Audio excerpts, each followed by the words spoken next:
We always talk about playing through distractions, so I didn't do a very good job. But just really appreciate the crowd and the fans first and foremost. You know, our students, the way they showed out. I never take that for granted. That means a lot. Obviously, you know, I thought we did some good things, and then there's a lot we have to clean up. Just want to make sure you guys know, you know, Sebastian Wilkins and I, we've had some great conversations.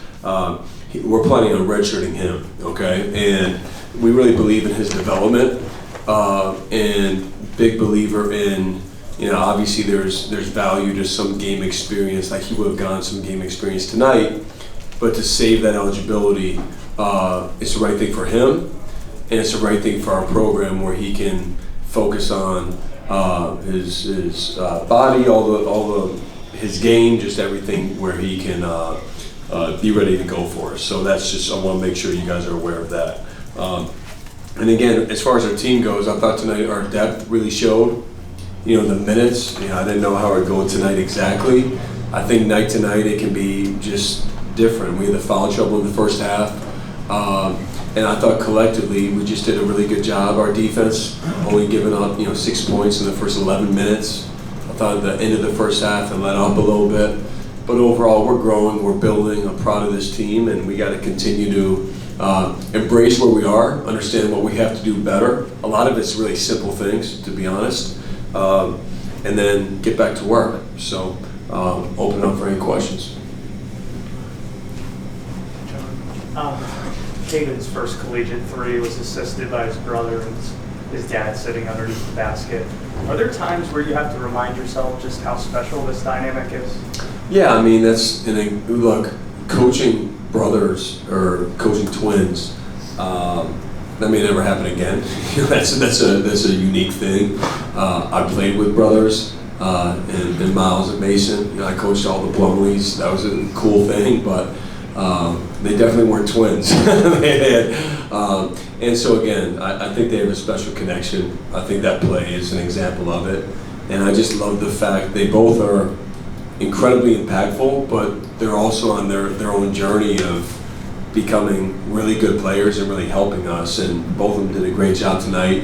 I don't know how Carlos did tonight. I'm not sure, but I know his sons, the job they did rebounding and helping us get that lead, they did a great job. Coach, your point guard play between Caleb and Caden, 23 points, 13 rebounds, 9 assists. You even had a lineup multiple times with Caden and Caleb sharing the court together. So kind of a two-part question. What did you see out of the point guard play today? And what is the lineup of both having Caleb and Caden on the floor together to bring to your offense? Yeah, look, part of today's game, I don't want to say we're experimenting, but we are trying to understand. This is our 6th or 7th day together with our entire team, and so we haven't had a chance to look at different lineups. The two-guard lineup, obviously having more ball handling out there is a great thing. I thought both of them had some really good moments of touching the paint and spraying it. That's going to be an important thing because we have a lot of scoring and shooting on the floor. And the fact they can play together, you know, we just have to rebound and continue to defend, you know, with that lineup, which those guys do. But I thought they had some really good moments, and again, the sharing, the fact of, you know, the 9 assists, that's a great thing. Coach, Dame Sarr seems to be pushing really hard to establish his identity. How difficult is it for a guy like that, as versatile as he is, to establish that identity? Yeah, Dame's so hard on himself. I think that's the biggest thing, is he's got to just move on to the next play, understand this isn't going to be perfect. He does a lot that doesn't show up in a box score, whether it's his defensive activity, his connecting plays. I thought he was pressing tonight, you know, which is natural and normal. But he's going to be really good because he can do so much without the ball. And then when he does those things consistently, what he can do with the ball will show as well. So I just know he wants it so bad. I just think he's putting so much pressure on himself, and I want him to just relax a little bit and know that it's going to come. Coach, kind of a look-ahead question for you guys on the road to Army on Tuesday on Veterans Day. Obviously, I know Coach K played there, Coach there. Just talk about what it means for you guys to get to go up there and play. Well, it means a lot. You know, we started to have conversations for this game about 2.5 years ago, and there was a couple parts to it. Obviously, to honor all our veterans, on Veterans Day. That's a special thing to be playing at West Point for that reason. But then also to honor Coach K. He's gonna come on the trip with us, and it'll be strange being on a flight with him. I don't know if he's gonna be watching film or not. This is maybe my first time on a flight with him where he's not watching film, or he probably won't be watching film. Who knows? But to share this with him, to share this experience for our players, and then obviously to play a road game, right away, I think will be a great thing. A ton of respect for Army and their coaching staff, their team, and I'm looking forward to it. John, I want to ask you about the loose balls. Duke was digging out so many loose balls that the Western coach was screaming at his team to play harder.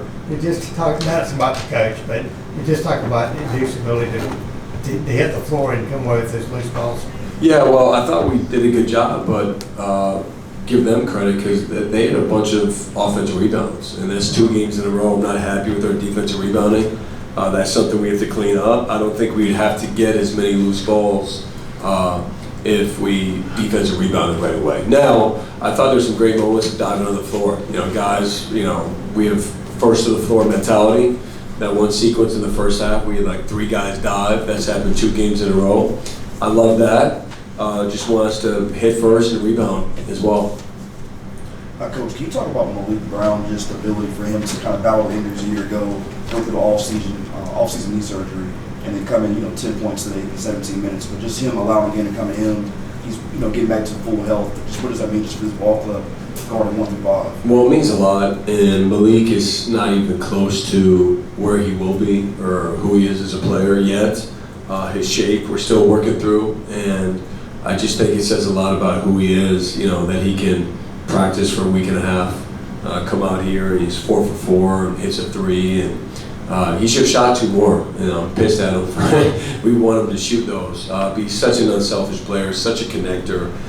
He's going to continue to play more and more for us, and as we build up his shape. So there's really nobody like Malik. He just presents such a different thing for the opposing team with how he plays.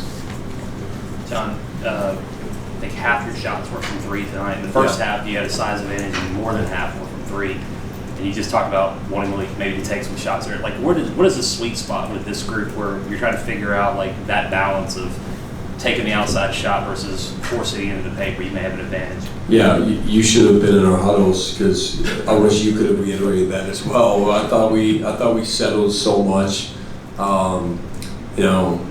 Can't be a jump shooting team and win. Now, with that said, I mean, if we have open threes, we'll take that all the time. But it has to be a fighting for the rim, fighting for the paint mentality, especially understanding certain games we can be bigger, and that's part of our advantage. And so our threes that we can get are even better once we put more pressure on the rim. So I thought when we did that, I thought actually our percentage in the second half was definitely higher. I know that. I mean, what was it? It was, we shot almost 50% from 3 in the second half. And I thought that was the quality of our threes were better because we got to the paint easier. So that's something we have to continue to work on. And but no question, we're better once we hit the paint. Last one back here. Coach, only your second game of the season, but you guys have a challenging exhibition scheduled playing UCF, Tennessee, and of course Texas tonight. Do you feel like you're further along than 2 games of the season, given the way that you guys started your exhibition into this? Oh man, I don't feel like we are. We probably are. Yeah. No, I think the experiences we've had has put us in a position to definitely be further ahead. As a coach, I think I gotta remind myself sometimes you can focus on just the negatives or just what we have to do in the exact moment. I think this group, the character they've shown in a short period of time, the experiences they've already been put in, being down on the road for Tennessee and Texas, UCF, it's a close game in the second half. I think that's really prepared us well. And our group has done a great job of always responding, learning, and I think it's no different tonight. Even what we're doing on Tuesday is a different experience. So, end of the day, we did the schedule this way to prepare us to be at our best at the end. But I felt in real time it's preparing us for the moment even better too. So I think there's no question that's helped us. Thanks, Coach. All right, thank you guys. Thank you.